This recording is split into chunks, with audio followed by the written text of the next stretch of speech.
علیکم، میں ڈاکٹر سید محمد کامل رضوی پروفیسر ہوں بابو بنارسی داس یونیورسٹی لکھنؤ میں۔ ہندوستان کے ایک شہر لکھنؤ کا رہنے والا ہوں، وہاں سے میں آیا ہوں اور میں ایجوکیشن سے تعلق رکھتا ہوں، پروفیسر ہوں، میتھمیٹکس میں پروفیسر ہوں اور یہاں ایک زائر بن کر کے آیا ہوں، مولا کے در پہ ایک زائر کی حیثیت سے موجود ہوں۔ یہ میری پہلی بار ہمارے مولا نے ہم کو یہ موقع دیا اور ہمارے جیسے ایک خطا کار گناہ گار انسان کو ہم نے جب مولا کو پکارا اور مولا نے ہم کو یہاں بلایا تو یہ ہمارا پہلا موقع ہے جب ہم یہاں زیارت کرنے آئے ہیں۔ ہم شیعہ شناشری ہیں اور بچپن سے ہی ہمارے کانوں میں اذان اور نماز کے ساتھ ساتھ یا حسین کی صدا آئی ہے اور بچپن سے جوانی اور بڑے ہوتے تک ہم نے مجلسیں سنی ہیں۔ مجلس میں واقعات کربلا بارہ سنا ہے، بار بار سنا ہے اور ہمیشہ ایک جذبہ تھا، ایک خواہش تھی کہ جو مولا جن کے ہم واقعات سنتے ہیں کیوں نہ ان کو ہم جا کے خود سے دیکھیں، اور الحمدللہ اللہ نے ہماری دعا سن لی اور مولا نے بلاوا دے دیا اور ہم یہاں حاضر ہو گئے۔ مقصد ہم اللہ سے ہم دعا کرتے تھے کہ ہمارے جو ہم شیعہ شنری اسلام مذہب میں حج اور زیارت دو چیزیں ضروری ہیں۔ الحمدللہ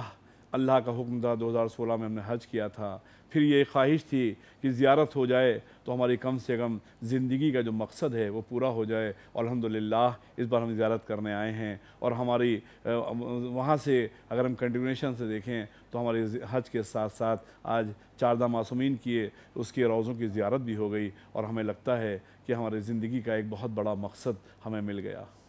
کوئی ایسا واقعہ نہیں ہے بلکہ ہمیں جو بھی ضرورت تھی مولا کے کرم سے وہ سب اپنے آپ ہوتا گیا، کیونکہ ہم ایجوکیشن فیلڈ میں ہیں، ہم لوگ سروس میں ہیں۔ سب سے پہلے مرحلہ ہمارے سامنے اتنی لمبی چھٹی کا ہوتا ہے اور ہمیں نہیں لگ رہا تھا، ہمارے دوستوں نے کہا تھا کہ اتنی لمبی چھٹی آپ کو نہیں ملے گی، لیکن جیسے ہی میں نے اپنے امپلائر سے جو ہمارے اتھارٹی ہیں ان سے چھٹی کے لیے کہا، ایک بار میں چھٹی مل گئی اور باقی سارے ارینجمنٹ اپنے آپ جیسے لگتا تھا کہ مولا نے بلاوا بھیج دیا ہے اور ہمیں جانا ہے، تو کہیں کوئی رکاوٹ نہیں ہوئی اور ہم یہاں حاضر ہو گئے۔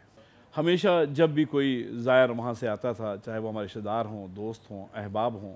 جب ہم ان کو ملنے جاتے تھے تو ہماری صرف ان سے ایک ہی گزارش ہوتی تھی کہ مولا کو ہمارا سلام کہیے گا، اور ہماری صرف ایک دعا ہے کہ مولا ہمارے لیے بھی بلاوا بھیج دیں، اور شاید اب ہماری مولا نے دعا سن لی اور ہمیں یہاں بلا لیا۔ مجلس ماتم تو ہے ہی ہے، اس کے ساتھ ساتھ ہم لوگ لکھنؤ میں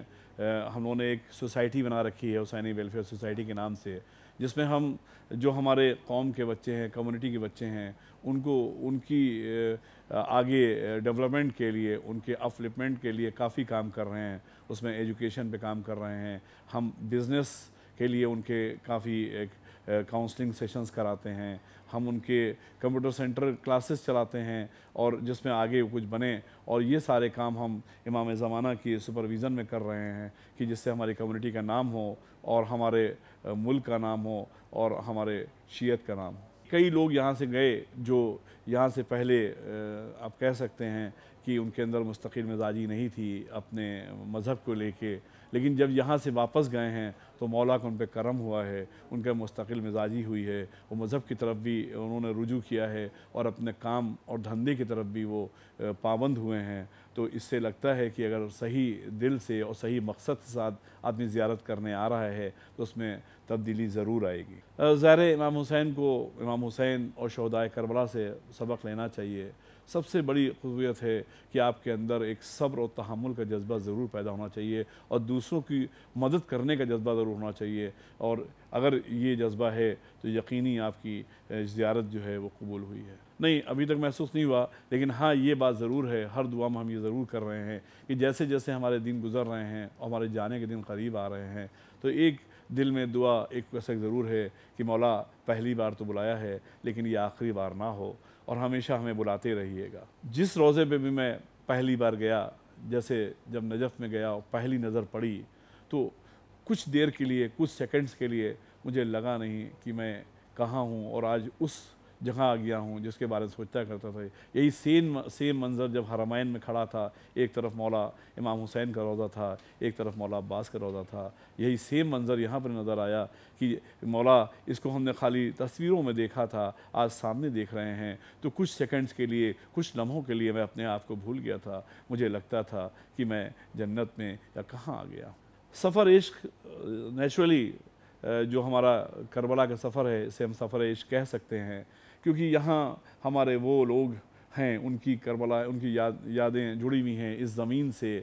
جن کو ہم ہمیشہ سے, جن کے بارے میں سنتے آئے ہیں, جن کو ہم آقا و مولا مانتے آئے ہیں, جن کے وسیلے سے ہم دعائیں مانگتے آئے ہیں. تو ظاہر بات ہے جس سے آپ اس قدر عشق و محبت کرتے ہوں, جب آپ اس کی سرزمین, جو زمین اس سے وابستہ ہو, جب آپ اس تک پہنچ جائیں اور اس کے لیے سفر کریں تو 100% یہ سفر عشق ہوگا, اور اسی لیے ہم اس کو سفر عشق کہہ سکتے ہیں. نہیں, کوئی تیاری نہیں کی تھی, بس جو ایک عام ہوتا ہے, بس اس وقت ایک ہی جذبہ تھا کہ کسی بھی طرح سے ہمارا جو سفر عشق ہے ہم پہنچ جائیں, اور جو بھی ہماری زیارتیں ہیں, وہ چاہے وہ ایران کی زیارت ہو, چاہے وہ عراق کی زیارت ہو, ابھی ہماری سیریا کی زیارت باقی ہے, وہ ساری ہماری زیارتیں ہو جائیں, جس میں ہم امام حسین, جناب عباس اور شہدان کربلا سے تو یہاں ہم مل لیے ہیں, اب شہزادی زینب اور اپنی شہزادی سکینہ کے در پہ بھی پہنچ جائیں. بس یہی دعا ہے کہ وہاں پر بھی شہزادی ہم کو بلا لیں. یقیناً ہم لوگوں نے مجلسوں میں خطبہ سے, مولانا سے سنا ہے کہ ہمارے چھٹے امام جعفر صادق علیہ السلام کی حدیث ہے کہ آپ جو شخص بھی کربلا کی زیارت کرنے کو جاتا ہے, گویا وہ ایسا ہی ہے جیسے وہ آسمان میں خدا کی زیارت کرنے جائے. تو میں یہ سوچا کرتا تھا, اس جملے کا مطلب مجھے صحیح معنوں میں پتہ نہیں ہوتا تھا, لیکن جب میں کربلا آیا اور کربلا کی میں نے زیارت کی تو مجھے یہ محسوس ہوا کہ یہ حدیث کس قدر صحیح ہے مولا کی, کہ اس کا مطلب یہ ہے, کیونکہ میں نے سنا تھا کہ امام حسین کے جو مزار ہے, مزار کا جو روضہ ہے, اس پر 70,000 ملائکہ ہر وقت طواف کیا کرتے ہیں. تو یقیناً یہاں یہی منظر دیکھا جیسے ہم نے سنا تھا کہ ہم نے اوپر عرش پہ دیکھا تو نہیں ہے, لیکن سنا ہے کہ خدا کی بارگاہ میں جو فرشتے ہیں وہ ہر وقت عبادت میں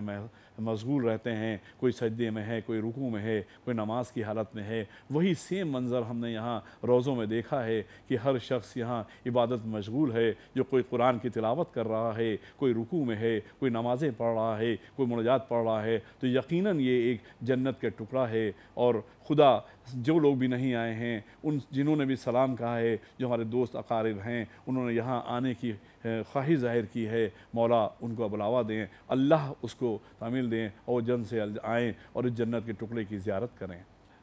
اس بارے میں میرا اپنا ذاتی تجربہ یہ ہے کہ یہ وہ جگہیں ہیں جہاں کوئی بھی آدمی تب تک نہیں آ سکتا جب تک اللہ کا